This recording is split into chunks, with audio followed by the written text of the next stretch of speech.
Hello RBC 12th biology में आज हम शुरू कर रहे हैं यूनिट 8 मानव भ्रूण की, जिसमें 4 अध्याय है।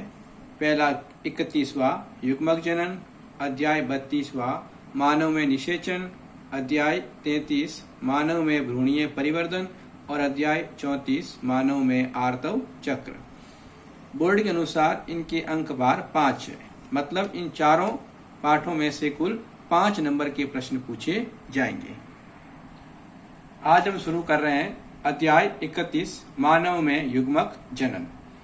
इस पाठ के मुख्य टॉपिक में पहला युग्मक जनन की परिभाषा, दूसरा इसके प्रकार, तीसरा शुक्र जनन, चौथा युग्मक जनन शुक्र जनन का हार्मोनल नियंत्रण, पांचवा शुक्राणु की संरचना, छठा अंड जनन और सातवां अंडे की संरचना। आज हम शुरू कर रहे हैं युग्मक जनन की परिभाषा। तो देखिए, नर में वृषण और मादा में अंडाशय, ये 2 प्राथमिक जननांग होते हैं और इन प्राथमिक जननांग में आद्य जनन कोशिकाएं पाई जाती है।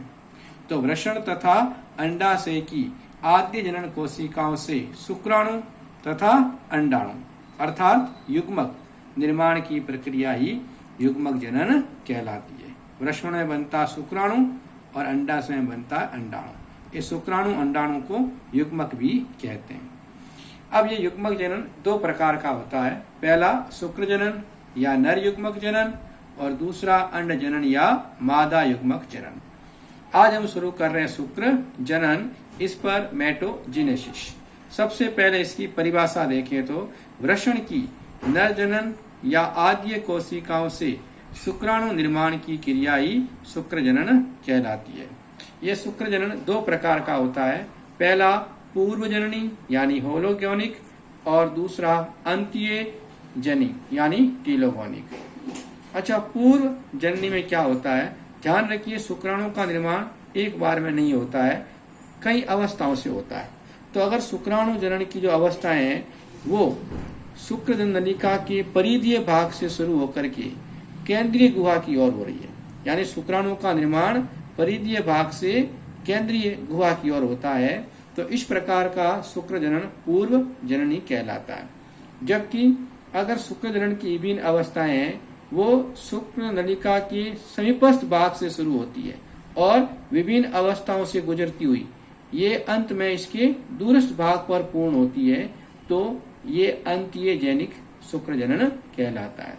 यानी समीपस्थ भाग से शुरू होकर के नलिका के दूरस्थ भाग की ओर पूरा होता है तो अंत्यजनिक, और नलिका के परिधीय भाग से शुरू होकर केंद्रीय गुहा की ओर पूर्ण होता है तो पूर्ण जनिक कहलाता है। अब अगर इसकी क्रिया विधि पढ़े शुक्र जनन की तो ये 2 चरणों में पूरी होती है। पहला चरण शुक्राणु पूर्वी का निर्माण और दूसरा चरण शुक्र कायांतरण। शुक्राणु पूर्वी का निर्माण मतलब स्पर्मेटोसाइटोजेनेसिस और शुक्र कायांतरण को इंग्लिश में कहते हैं स्पर्मियोजेनेसिस। शुक्राणु पूर्वी के निर्माण में क्या होगा कि जो वृषण की आद्य जनन कोशिकाएं हैं इनसे शुक्राणु पूर्वी का निर्माण होगा, जबकि शुक्र कायांतरण में शुक्राणु पूर्वी से शुक्राणु का निर्माण होगा। अच्छा, आज हम पहले शुरू करते हैं शुक्राणु पूर्वी का निर्माण। ये 3 अवस्थाओं में पूरा होता है। पहली गुणन अवस्था, दूसरी वृद्धि अवस्था और तीसरी परिपक्वन अवस्था। तो शुक्राणु पूर्वी के निर्माण को हम एक डायग्राम द्वारा समझने का प्रयास करते हैं। ये हमने वृषण की शुक्र जनन नलिका का छोटा सा भाग बनाया है, जिसमें ये बाहर वाला आवरण ट्यूनिका प्रोपिया और अंदर ये छोटी छोटी कोशिकाएं हैं जिन्हें नर जनन कोशिका कहते हैं। ये 2n होती है। सबसे पहले ये 3 अवस्थाओं में होता है। पहली गुणन अवस्था, दूसरी वृद्धि अवस्था और तीसरी परिपक्वन अवस्था। तो गुणन अवस्था में क्या होगा, जो नर जनन कोशिका है इसमें समसूत्री विभाजन होगा। हम बहुत सारी कोशिका है, कोई एक कोशिका लेते हैं, जैसे मान लो ये कोशिका है, इसमें समसूत्री विभाजन हुआ और ये 2 कोशिकाएं बनी। इन नई बनी कोशिकाओं को शुक्राणु जन या स्पर्मेटोगोनिया कहते हैं। क्योंकि समसूत्री विभाजन हुआ है तो 2n कोशिका से वापस 2n कोशिकाएं बनेगी। अब इन दोनों शुक्राणु जन में वापस समसूत्री विभाजन होगा, इस प्रकार इससे भी 2 और इससे भी 2, यानी कुल 4 शुक्राणु जन बनेगी। इस 4 में से जो 3 शुक्राणु जन है ये तो आगे शुक्राणु के निर्माण में काम आएगी। ये जो एक बच जाती है इसे कहते हैं आरक्षित शुक्राणुजन, और ये वापस नर जनन कोशिका के रूप में कार्य करती है, और फिर वापस वही पहले 2 और 2 से फिर 4 शुक्राणुजन बनेगी। उन 4 में से 3 तो वापस शुक्राणु के निर्माण में काम आएगी, और एक वापस आरक्षित शुक्राणुजन वापस नर जनन कोशिका के रूप में काम करेगी। तो इस प्रकार प्रत्येक शुक्राणुजन में एक आरक्षित शुक्राणुजन बनकर के वापस इस क्रिया को शुरू करती है। यही कारण है कि नर में शुक्राणुजनन आजीवन चलता रहता है। अब जो 3 शुक्राणुजन है इनमें लगातार 3 बार समसूत्री विभाजन होगा, और कुल मिलाकर के 24 शुक्राणुजन बनेगी जो 2n होगी। तो ये थी पहली अवस्था, गुणन अवस्था। अब देखो वृद्धि अवस्था में क्या होगा, ये जो शुक्राणुजन बनी है 24, तो प्रत्येक शुक्राणुजन पोषण ग्रहण करेगी और अपने आकार में वृद्धि करेगी।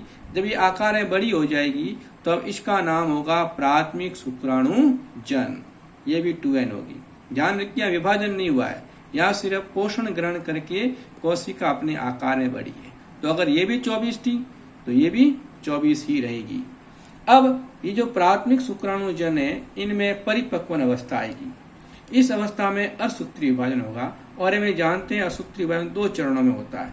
पहले चरण में प्राथमिक शुक्राणुजन से, जैसे हम यहाँ पर एक प्राथमिक शुक्राणुजन ले रहे हैं जबकि वाकई में 24 है, तो इस 1 से 2 द्वितीयक शुक्राणुजन बनेगी और ये n हो जाएगी, यानी 2n से n कोशिका बन गई, क्योंकि अर्धसूत्री विभाजन के प्रथम चरण में ही गुणसूत्रों की संख्या आदि हो जाती है।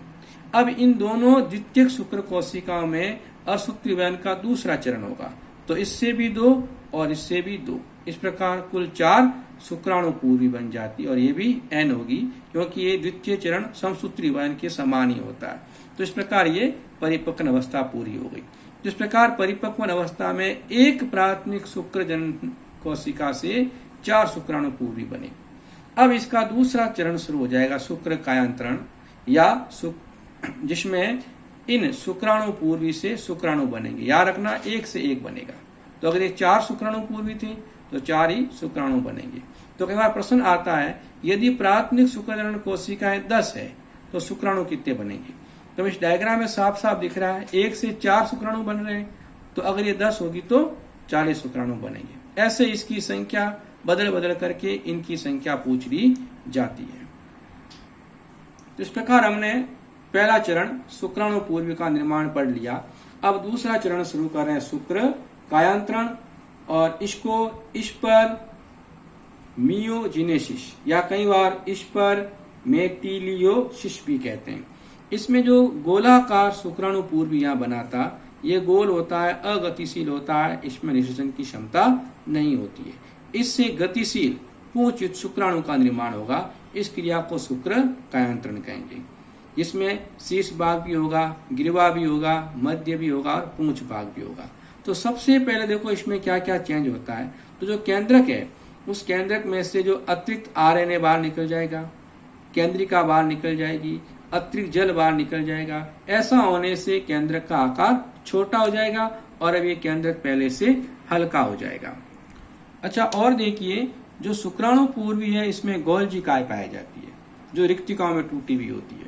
इस गोल्जी काय से एक्रोसोम बनेगा। ये कैसे बनता है, तो ये जो गोल्जी काय की बहुत सारी छोटी छोटी रिक्तिकाएं हैं, इसमें से आप देख रहे हैं एक रिक्तिका आकार में बड़ी हो जाती है और इसके अंदर एक सघन कणिका में पदार्थ जमा होना शुरू हो जाता है। इस पदार्थ को प्रो एक्रोसोमल कण कहते हैं। अब ये जो रिक्तिका बड़ी हुई है वो बाकी वाली रिक्तिकाओं को छोड़कर केंद्र के शीर्ष भाग की ओर गति करती है। अब इसमें जो सघन पदार्थ जमा हो रहा था वो और अधिक सघन हो जाता है, तो अब इसे प्रो एक्रोसोमल कण ना कह करके एक्रोसोमल कण कह देते हैं। और जो बाकी वाली जो गोल्जी काय की रिक्तिकाएं हैं ये देख रहे हैं अलग रह गई, इन्हें गोल्जी अवशेष कहते हैं। अब ये जो आपकी संरचना दिख रही है ये इस केंद्र के ऊपर आ जाती है, जैसे यहाँ डायग्राम में देख रहे हैं बनी यहाँ पर थी और यहाँ आ गई। अब इसे एक्रोसोम कहते हैं। और इस रिक्तिका में जो एक्स्ट्रा जल वगैरह था वो निकल जाता है। तो अब देखिए ये रिक्तिका इस प्रकार केंद्र के ऊपर फैल गई पूरी की पूरी। अब इसको एक्रोसोम या शुक्राणु की टोपी भी कहा जाता है। तो इस प्रकार एक्रोसोम किससे बना, गोल्जी काय से बना। और इस एक्रोसोम में स्पर्म लाइसिन नामक पदार्थ भरे होते हैं जो निषेचन के समय अंडाणु की झिल्ली को गलाने का कार्य करते हैं।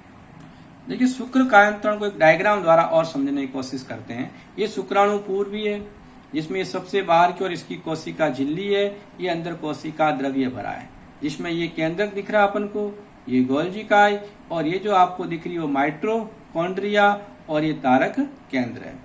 अब देखो इस शुक्राणु पूर्वी से इस प्रकार का शुक्राणु कैसे बनता है, तो यहाँ अगर अपन देखें तो ये जो गोल्जी काय थी इससे देखो ये प्रो एक्रोसोमल कण बन गया, फिर ये प्रो एक्रोमल से एक्रोसोमल कण बन गया, और एक्रोसोमल कण कहाँ चला गया, केंद्र के ऊपर, जो भी अपन ने पढ़ा था। अच्छा अब ये जो दिख रहा है आपको ये तारक केंद्र है, एक रह गया केंद्र के पास, दूसरा दूर चला गया। जो केंद्र के पास रहा उसको तो कहते हैं समीपस्थ तारक केंद्र, जो थोड़ा दूर चला गया उसको कहते हैं दूरस्थ तारक केंद्र। और इस दूरस्थ तारक केंद्र का अपन देख रहे हैं अक्षीय तंतु बन रहे हैं, और ये अक्षीय तंतु लगातार लंबाई में बढ़ते रहते हैं। उस समय क्या होता है कि जो माइटोकॉन्ड्रिया अपन देख रहे हैं पूरी फैली हुई थी, ये धीरे धीरे देखो नीचे की ओर सरक रही है, और अंत में क्या होता है, ये जो बीच में अक्षीय तंतु बने इनके ऊपर जाकर जमा हो जाती है। तो इस प्रकार ये शुक्राणु का शीर्ष भाग बन रहा है, ये शुक्राणु का ग्रीवा भाग, और अब ये क्या बनना शुरू हो गया, मध्य भाग। अच्छा कुछ अक्षीय तंतु यहाँ नीचे आकर एक प्लग की भांति संरचना बना देते हैं जिसे मुद्रिका तारक केंद्र भी कहते हैं। अच्छा अब ये देखो आप क्या देख रहे हैं, जो बाकी जो बिना मतलब का कोशिका द्रव्य है, और अपन ने कहा था कि जो गोल्जी अवशेष है ये सब यहाँ से कट के अलग होना शुरू हो गए, और ये जो भाग लगातार बढ़ रहा है वो लगातार बढ़ करके शुक्राणु की पूंछ का निर्माण भी कर देता है। तो इस प्रकार ये जो शुक्राणु पूर्वी था उसमें से शुक्राणु बन गया जिसमें ये शीर्ष भाग है, ये ग्रीवा भाग, ये मध्य भाग और ये पूंछ भाग का निर्माण हो जाता। अब हम शुक्र जनन का हार्मोनल नियंत्रण पढ़ते हैं। शुक्र जनन हार्मोन द्वारा नियंत्रित होता है। तो सबसे पहले जो हाइपोथैलेमस है, जो मस्तिष्क का भाग है, उससे गोनेडोट्रोपिन रिलीजिंग हार्मोन GnRH का निर्माण होता है, और ये GnRH फिर पीयूष ग्रंथि पर जाता है और उसकी अग्रपाली को सक्रिय करता है, और पीयूष ग्रंथि अग्रपाली से दो हार्मोन बनते हैं। पहला ल्यूटिनाइजिंग हार्मोन जिसे शॉर्ट में LH कहते हैं, और इसका एक नाम और भी है अंतराली कोशिका उद्दीपक हार्मोन ICSH। तो ये LH हार्मोन क्या करता है, ये अंतराल या लीडिंग कोशिकाओं को सक्रिय करता है जो वृषण में पाई जाती है, और ये सक्रिय होकर के मतलब अंतराली कोशिकाएं एंड्रोजन का स्त्राव करती है, और ये एंड्रोजन शुक्र जनन को प्रेरित करता है। तो फिर ये पुटकीय प्रेरक हार्मोन FSH क्या करता है, ये शुक्राणु वृषण में पाई जाने वाली सर्टोली कोशिका को सक्रिय करता है, और ये कोशिकाएं सक्रिय होकर शुक्राणुओं को पोषण देती है और इस पर मियोजेनेसिस को प्रेरित करती है। तो इस प्रकार FSH, LH और GnRH ये हार्मोन है जो शुक्र जनन को नियंत्रित करते हैं। धन्यवाद।